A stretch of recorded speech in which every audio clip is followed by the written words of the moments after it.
In the deserts of Arabia, an insurgency war was raging years before I got to France. Tribes of Bedouins had united to fight a war that was very different from the one we fought in the trenches. Using small, mobile units, they challenged the might of an empire, and they were rallied around the ideas of a single, influential warrior. Ideas of freedom and change.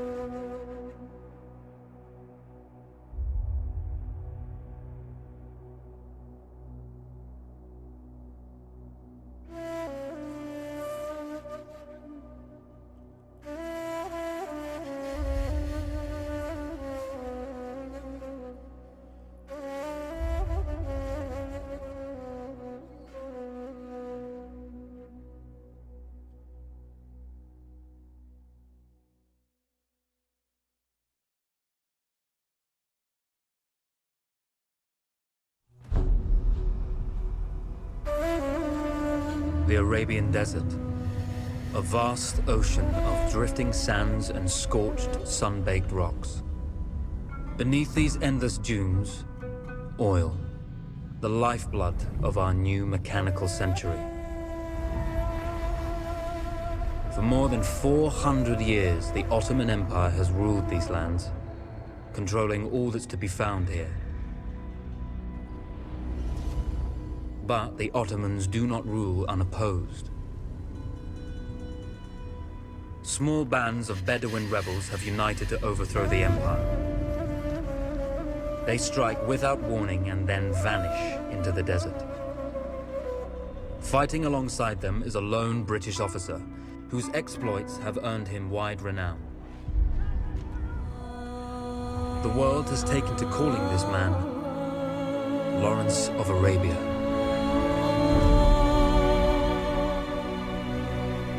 In the desert, you rely on good planning, but you also hope for a dash of luck. And luck was with us when we learned of a recently derailed Ottoman train carrying a most interesting piece of cargo.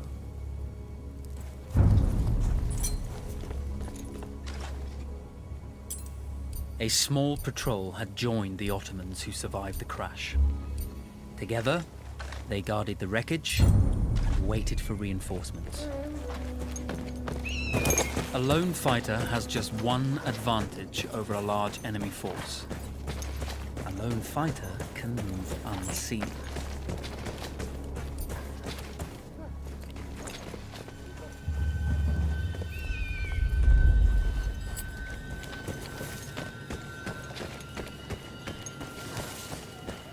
Cry havoc and let slip the dog. Gördüm seni domuz.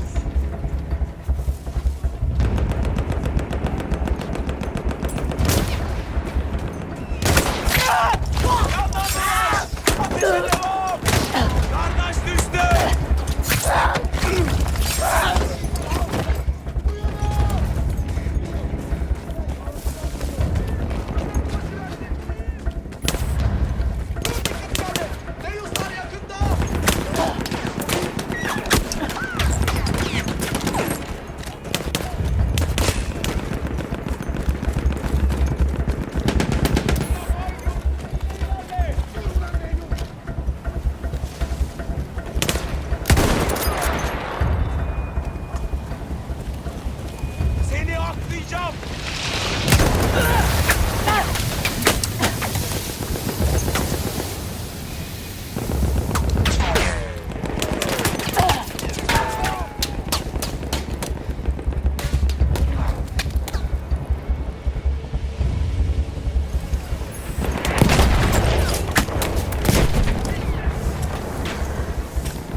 On dit, te dépose pas! Come out! It's over.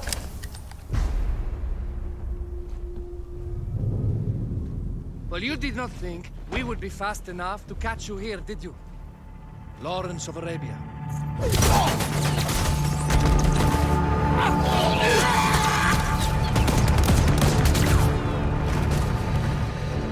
Actually, I was rather depending on it. Lawrence. Well, this is very clever. Now the hunter becomes the hunted. So who might you be? How enchanting you are, my dear. Ahmed. I'll show you enchanting. If it weren't for you, I'd be free. Free, is it? You'll be free when you're dead. And I'm happy to tell you, the Empire intends to grant you all this freedom very soon. Even now, an engine of destruction scours this desert, obliterating your allies, your families, your homes. Soon there will be nowhere to run. Nowhere to hide. Soon all that you know, and all that you love, will be ashes. You will all be free to die. Oh. Ah, you animal! Zara.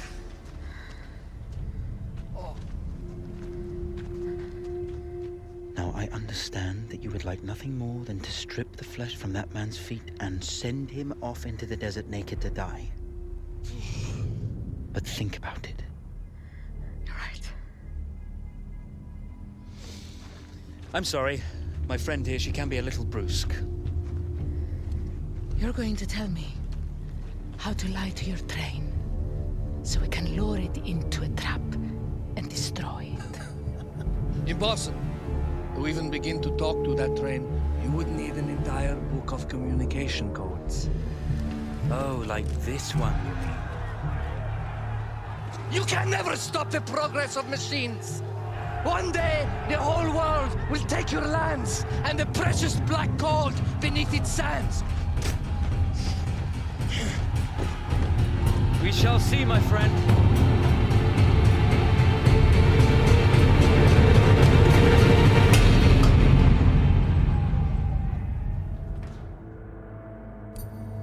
Of course, obtaining the codebook was not enough.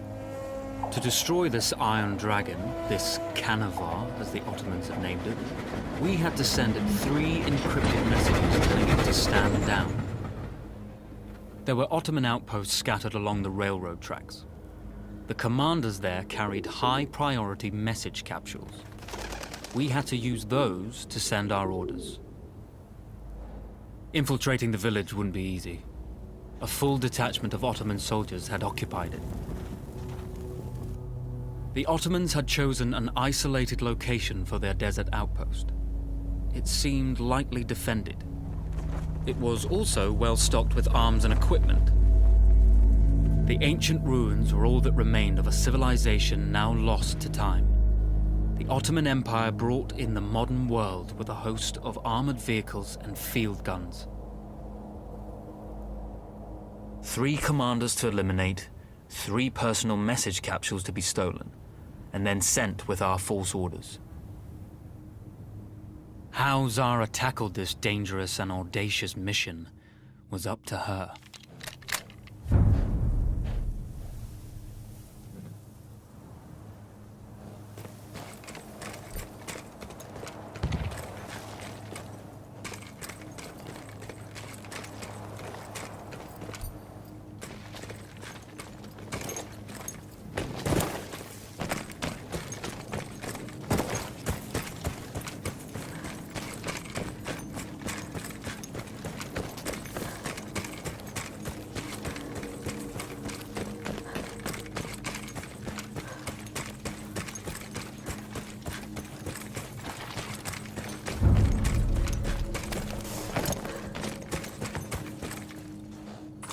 The Bedouin treasured their horses, and in return, those animals granted their riders unparalleled speed and mobility.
A single order wouldn't be enough. Ottoman protocol required the message to be received in triplicate before the train would acknowledge it as genuine.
trust in Zara's capabilities, but I had complete confidence that she would carry the day.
So you see, the message had already been sent, my dear.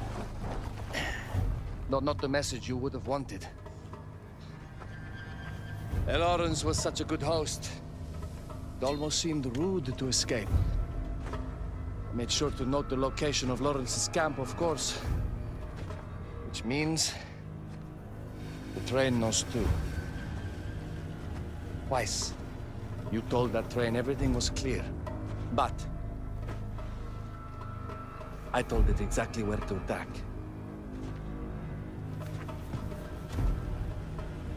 The beast has your scent, my dear. And it's coming to slaughter you and your little band of rebels. First, the firestorm from the cannon. Then, up close with the troops to slaughter any survivors.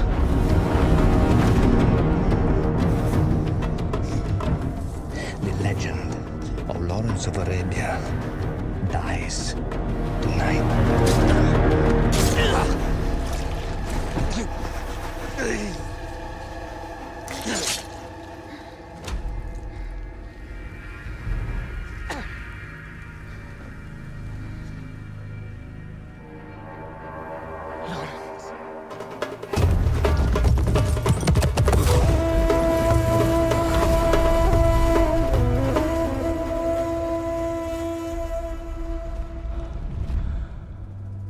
You slipped away just in time.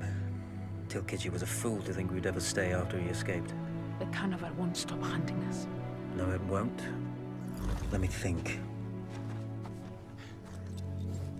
The train's coming a long way. So it'll have to stop to take on water. That's where we strike. Agreed. I'll deal with any sentries, then rig explosives on the track. Yes, and I'll rally our fighters. When I blow the lines, the train will be trapped. So when you hear the blast, you need to attack them with everything you have. It's good. But you know that there's a chance the men may not come. You may set off those explosives and find you're out there all alone. You know that.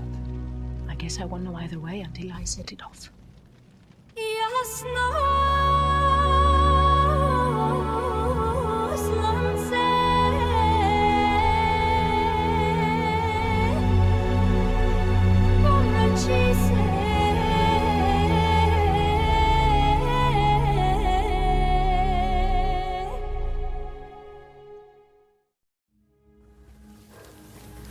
Man makes plans, and God laughs.